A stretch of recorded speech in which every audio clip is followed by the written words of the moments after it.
What I want to do now is just kind of summarize all the things we've talked about. We've covered a ton of ground here, but really when you boil this plan down, the way that you see it, summarize it. Okay, first of all, the plan is, to reiterate, the plan is to give 138 million taxpayers $14,492 in a 4 spaced out lump sum payment to get the economy jump started.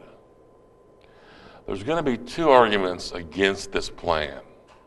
First of all, the money that's used for this plan has been earmarked for banks. So the banking industry is going to go nuts. They're going to want their money.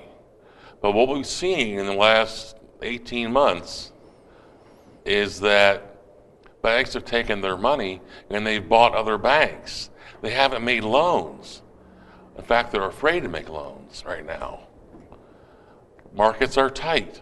Money is tight.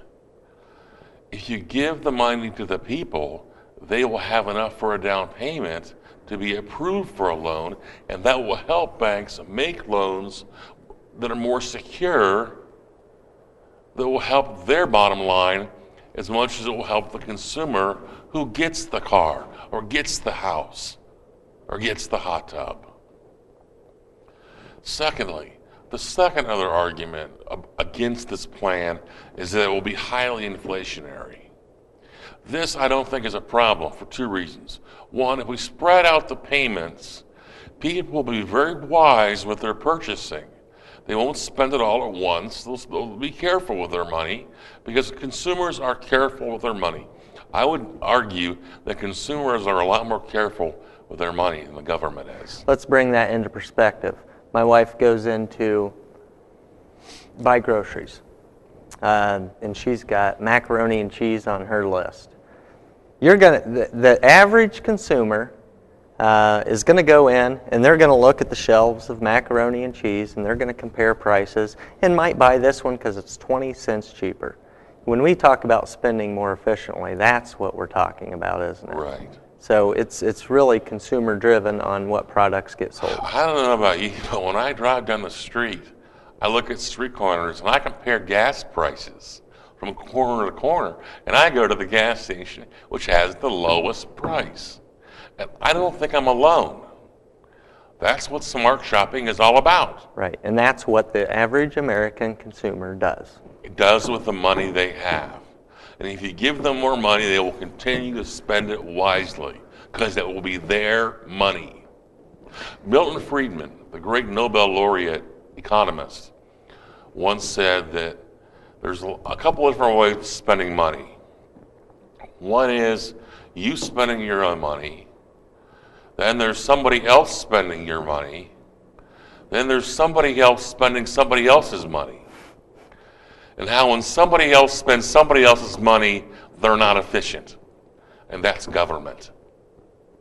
So when you give money to the public, they're going to be very efficient with the money.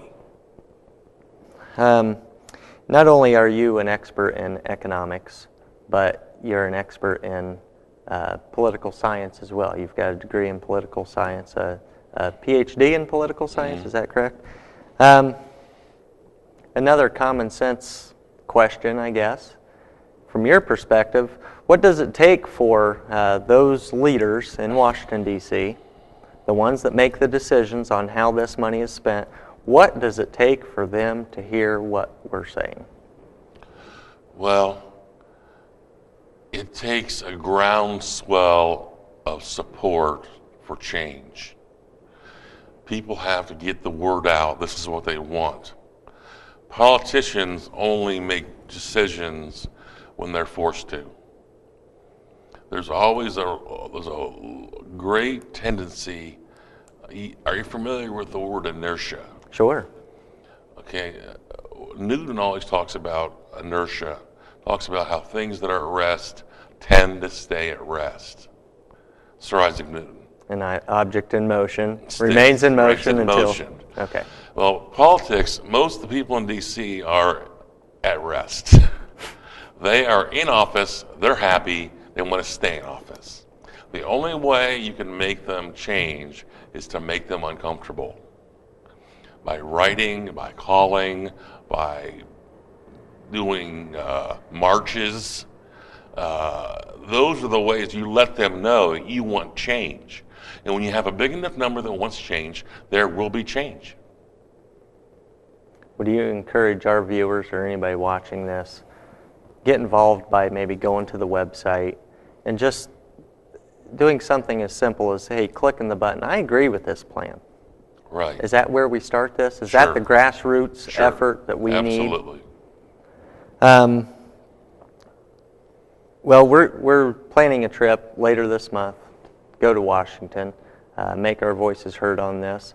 Certainly, we'd like to have you come in from time to time, talk about, where we're at with this, how we can keep it moving, and, inform our viewers. I think you've been very informative in what you've been saying, and really bring a degree of expertise that we don't have. Common sense-wise, to sit back and look at it, it made sense to us, and I think it makes sense to the American people. But from an economy standpoint, could it work? You're saying yes. Yes. There's no, it can't fail.